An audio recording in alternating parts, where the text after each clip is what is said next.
Okay, up to part 4 of our 4-part series here, hopefully. Psycholinguistic theories of stuttering. Now, psycholinguistic is kind of a catch-all, or not necessarily catch-all, but it's a larger faction of the theories of stuttering. What these theories are suggesting that there's some type of a processing difference leading to some neural representation of disfluencies. We're going to get into that a little bit more, and to provide a little bit more context, hopefully, I'm going to not go into a lot of detail in terms of the amount of detail that's out there. So it may seem like a lot of information, but to be honest, I'm just briefly covering the surface to give you the contextual understanding of a lot of what I'm talking about here. And I'll try to reiterate what are the important points and what you should be taking away from this lecture.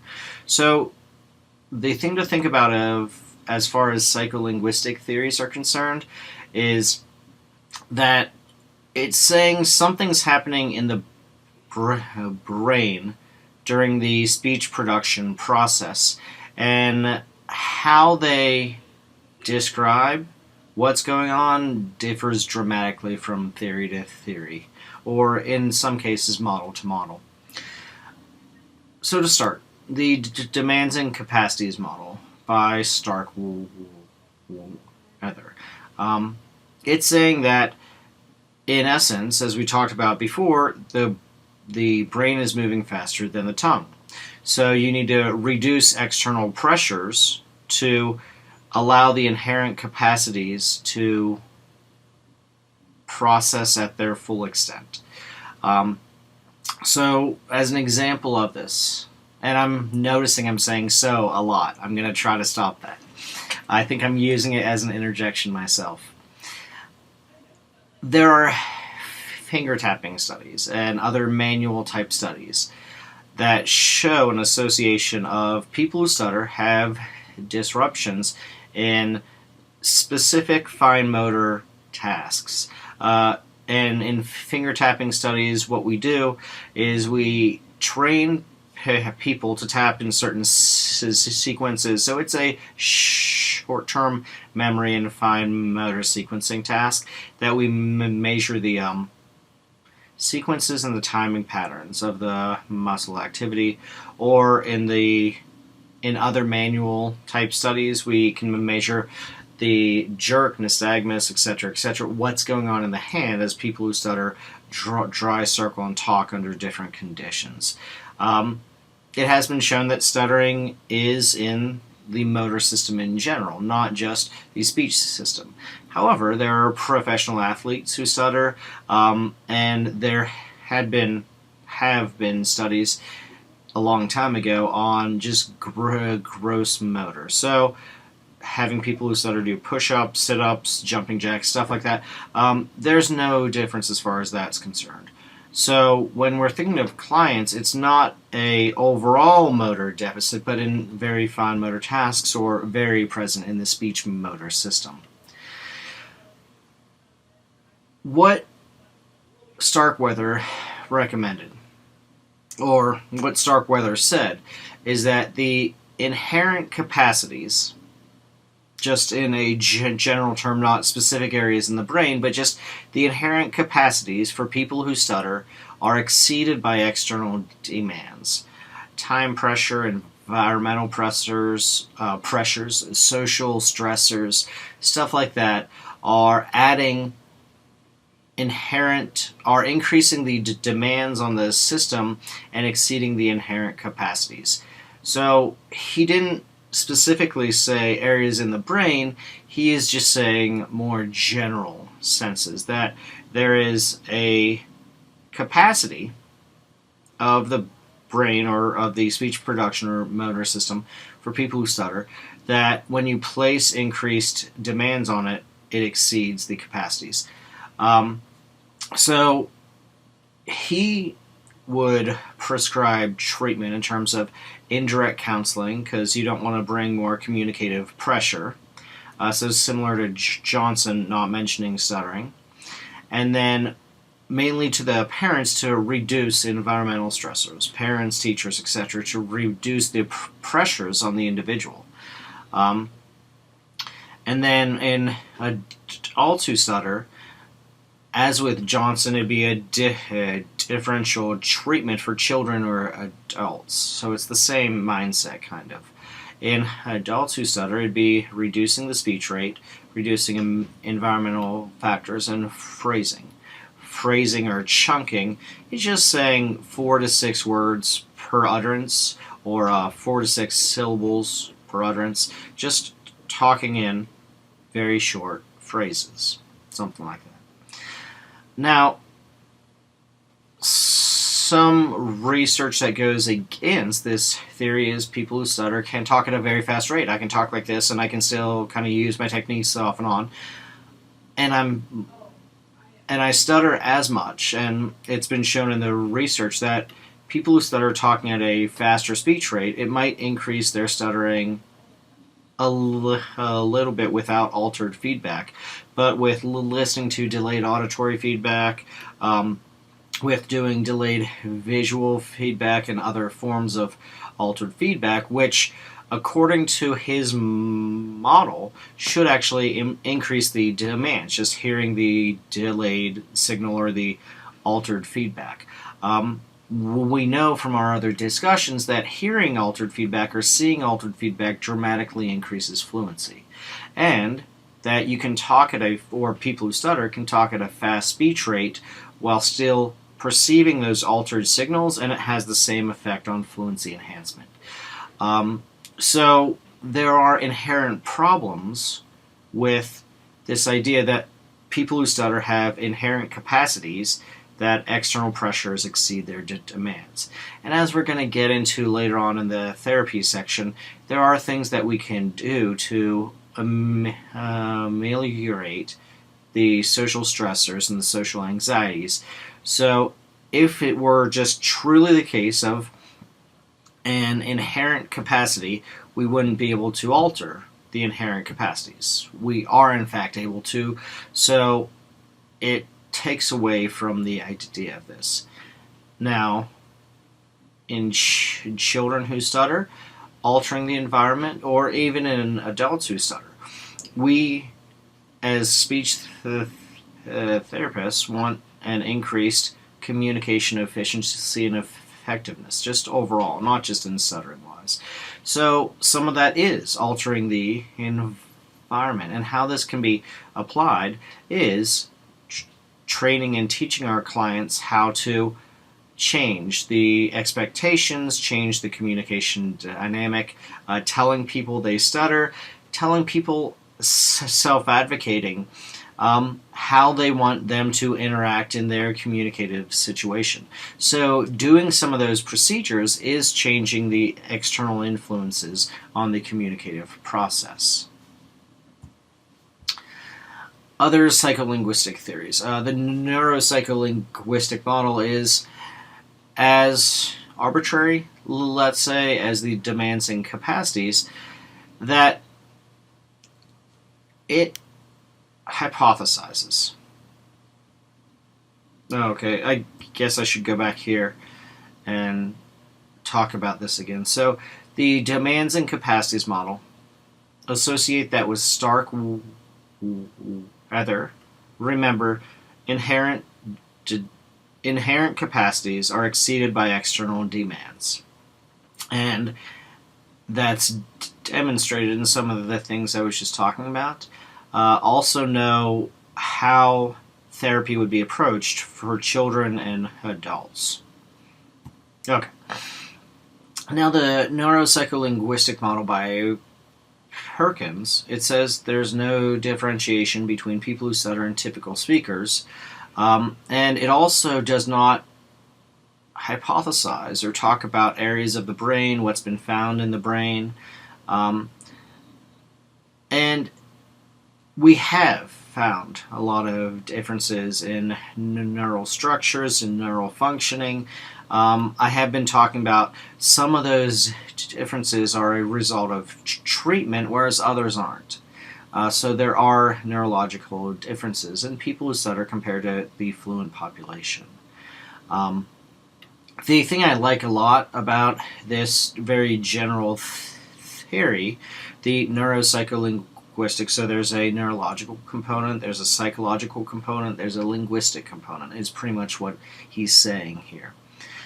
Is that it's the only theory that takes the speaker's judgment of the moment of stuttering into account. So a lot of his rationalization is the only true determination of what occurs in the experience of the moment of stuttering is from the person who stutters perspective. That stuttering cannot be accurately judged by an external person. It can't be observed to its complete accuracy. But in the moment of stuttering, there's time pressure, there's other pressures, there's associative anxiety, thoughts and feelings and other stuff going on. And he says that the syllable itself is disconnected from the articulatory gesture. So without saying where it's happening or what's happening in the brain, that there is a plan for the syllable production that gets halted or stopped, and the person who stutters loses foresight of where the forward movement is going from there. So it comes back to that moment of stuttering idea. That in the moment of stuttering, we're stuck in that moment and we can't move forward from that moment. And a way that he tested these general notions are decreasing aspects of the speech system. So decreasing vocalization, decreasing airflow through whispered speech and mime speech. Now, a lot of his studies and the model in general are from about 2 decades ago, if not more, for the research to support his model. So we have found a lot of other aspects that don't necessarily support this. So we're going to get into this a little bit more in the speech perception and production aspects, but to a general extent, our brains, when we mime or whisper speech, are activating similarly as if they were producing speech. I think that's all I want to go into as far as that's concerned. In an interactionist model, which that is what this is, he's saying there's a neural component, a psychological component, and a linguistic that all influence each other at the same time and at various points in time, and that one doesn't have more weight over another. He would approach therapy more holistically. He would be very focused on that moment of stuttering. What is happening in that moment? How do we do talk therapy? How do we do other features to address the perception of self and the perception of communication at that time? We're going to get into this more later on during the therapy sections, but just know that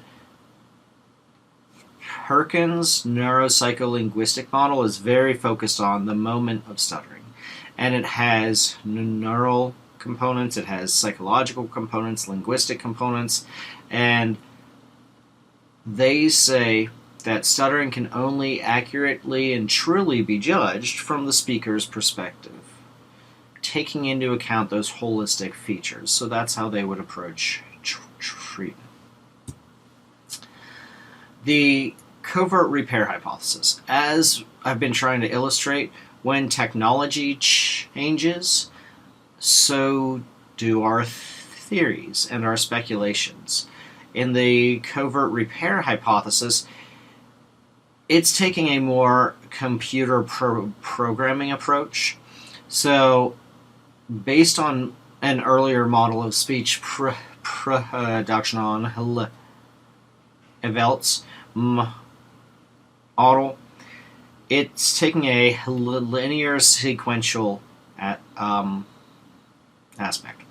So it's saying speech in general is generated from an ideation state to a content state to a syntactic state to a semantic state, and it goes through these progressions which are represented in areas of the brain. So it's in Hotzmeier-Kolk's theory, it's saying that the predictive plan, the feed-forward plan, or the efferent model is a deficit. And this type of model really provides the foundation for more current motor theory models. What the covert repair hypothesis is actually saying is that there's a discrepancy, as you can see, between what motor aspects or what aspects of speech are planned and what are actually executed. So the plan does not meet up with the execution. And they hypothesize that people who stutter process information differently, and that it's mainly a feed-forward aspect or an efferent aspect. And there has been research to support this idea generally. There's been EEG research, there's been some fMRI research. However, as we're progressing in our understanding of neuroscience, because this model was, or this hypothesis was from 1993. So now we're understanding that it's not as linear of a sequence, that things don't necessarily move from one area of the brain to another, to another, to another, but there's co-processing going on, and it is kind of more of a dynamic approach, that it's not just one area to another, but it's one area to two or three areas, and then there are integration areas of from those other locations, the information's integrated in other areas, and there are connections between those areas. So it does end up being much more of a non-linear dynamic phenomena than just a linear sequential model. So what to know about the covert repair hypothesis is that it is Hotzmeier-Kolk saying that the predictive model for speech doesn't match up to the executed model. And how they would recommend doing therapy is kind of the undertone of what I've been trying to set. They would say, take more time planning for speech, do types of motor and non-motor rehearsals before speech. So before you talk, visualize what you're going to say, how you're going to say it, and alter that preparatory plan. Make speech more voluntary than involuntary. There are a bunch of other computer-based type models too. So a cybernetic model, which is based on the finding that when about 20 to 40% of fluent speakers talk under delayed auditory feedback, it causes them to have more interruptions, pausing, hesitations, stuff like that. Not truly stuttering like disfluencies, but speech disturbances. And their model was based on the auditory aspects of this whole speech production process. That that they predicted that people who stutter hear themselves differently, and therefore that feedback aspect disrupts their speech production. There are some differences and challenges to this idea. Well, makes sense. It's from 1954.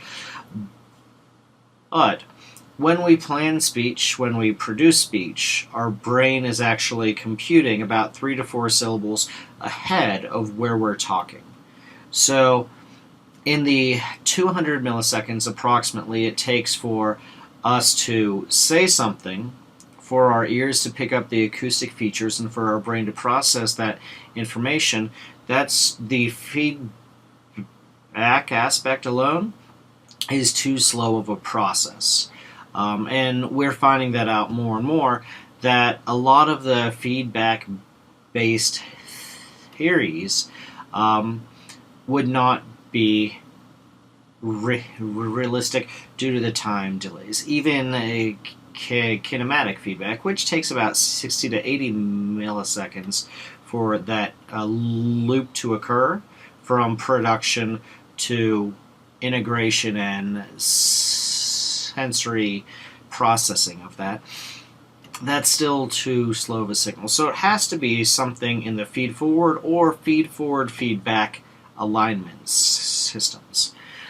All you would need to know, and I'm not going to test you on these cybernetic models, I believe, is that they are based more on the feedback aspect. So instead of focusing on how to change forward-flowing aspects of speech, these cybernetic theorists would say that you should apply this by delayed auditory feedback, by other altered feedback signals that is altering the sensory system of people who stutter.